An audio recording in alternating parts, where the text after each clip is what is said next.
everyone, this is Lizzy with another video for Lawn Fawn. I'm going to share with you how to make a starry background using watercolor for the base of the background and embossing patterns for the stars. So to start, I'm using 3 colors of twinkling H2Os. I'm using 2 blue colors, a lighter blue and a darker blue, as well as a purple, just to make a sort of night sky look. And so I'm applying first the light blue to a wet piece of cardstock, and this is Tim Holtz watercolor paper. I knew I was going to be using quite a bit of water with the watercolors, and then I'll be using a lot of heat when I do the embossing. So this is nice thick cardstock to, take all the water and all the heat that will be applied to it. So I've already gone and applied the light blue and the purple and the dark blue, and I'm just blending it how I like. There's no real science to it, just blend however you like, and it always comes out great. So once that's done, I'm going to work on applying the embossing powders to make the stars. So I started first, once the panel was dry, I used some yellow embossing powder, and this was the color of butter, and it's an American Crafts Zing embossing powder. And I'm just sprinkling it onto that dry cardstock. There's no Versamark or anything on it, it's just dry, and I'm sprinkling it around just so that the panel kind of gets covered and it's, sort of dusty looking with embossing powder. And so once it's covered, then I'll heat it from the back of the cardstock panel, and then there you can see it's all heated through.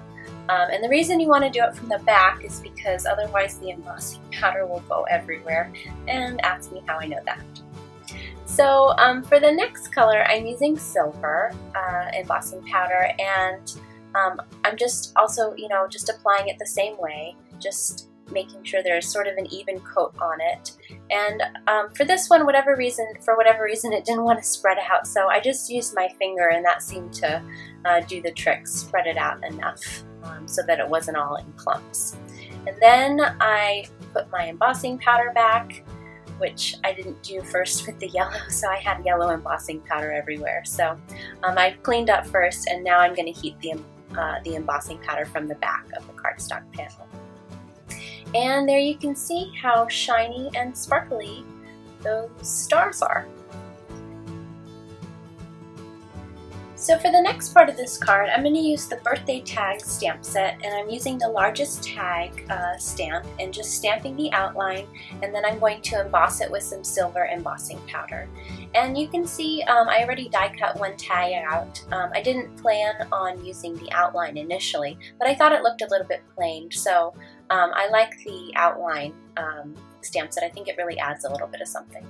So now that it's embossed, I'm just heating it up and heating up the embossing powder so that it's all melted, and then I will go ahead and die cut the tag and run that through my Big Shot.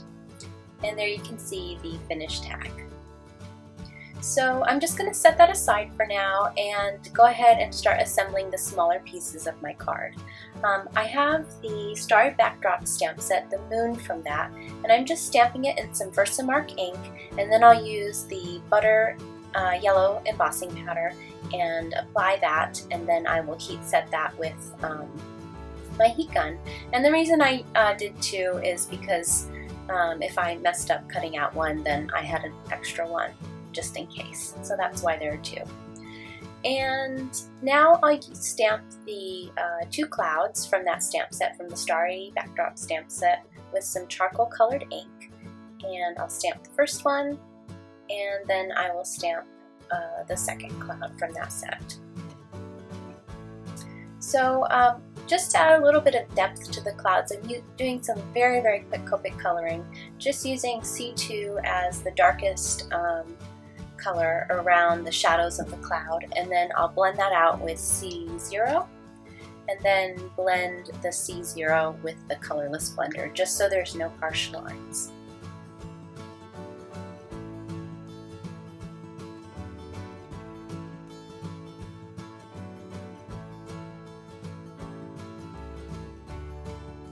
So now that the small pieces are complete, I'll just fussy cut them out and set them aside.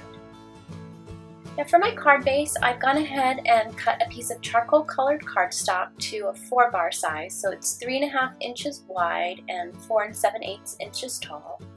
And I'm going to use the Starry backdrop stamp set with my Fiskars stamp press, and just use some Versamark ink to stamp the stars so that I get a tone-on-tone look. I thought the card base was a little bit plain, just left as is, so I thought the stars really added a little bit of something to the background.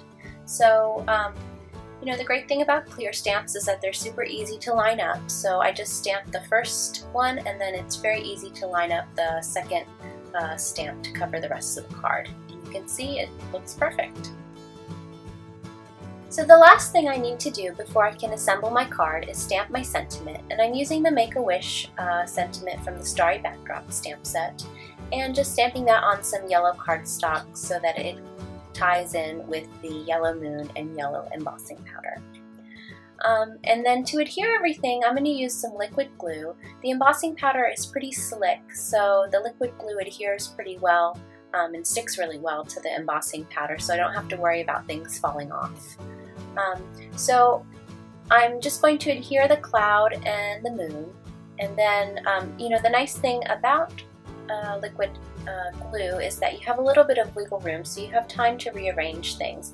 And I wanted my moon to be a little bit higher and my cloud to be a little bit lower, so it's good that I used some liquid glue instead of some regular tape adhesive, because I had that little bit of extra room to rearrange everything before it was completely adhered down.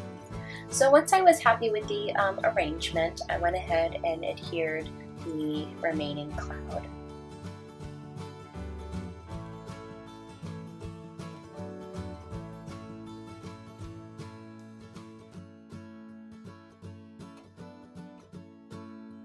Now to adhere my sentiment, I first wanted to make the yellow strip the same width as the tag, so I just held it in place and then cut off the extra edges with my scissors. And then as I was holding it, I thought it would be nice if it were curved, so I doubled up on my foam tape. I used 2 pieces, and then I used a little bit of liquid glue on the edges, just so that it had a little bit of a curve to it, for a little extra interest on the tag, since this is a pretty simple card.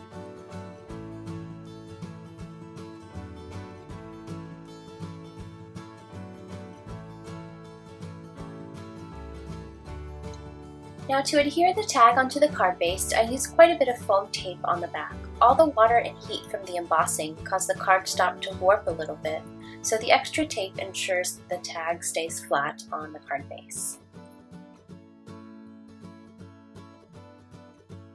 So for the last finishing touch for the card, I used some white and silver lawn trimmings and just threaded that through the top of the tag, and then I'll use that to tie a bow.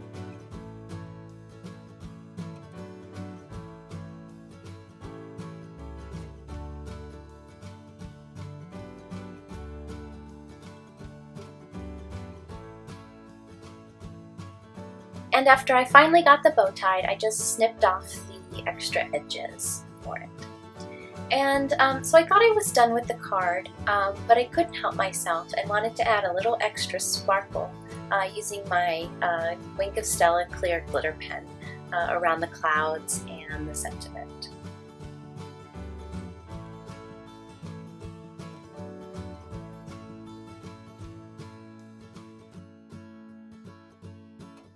And there you have it. I hope you enjoyed this idea of getting a little bit more out of your embossing powders by using them to make a starry background.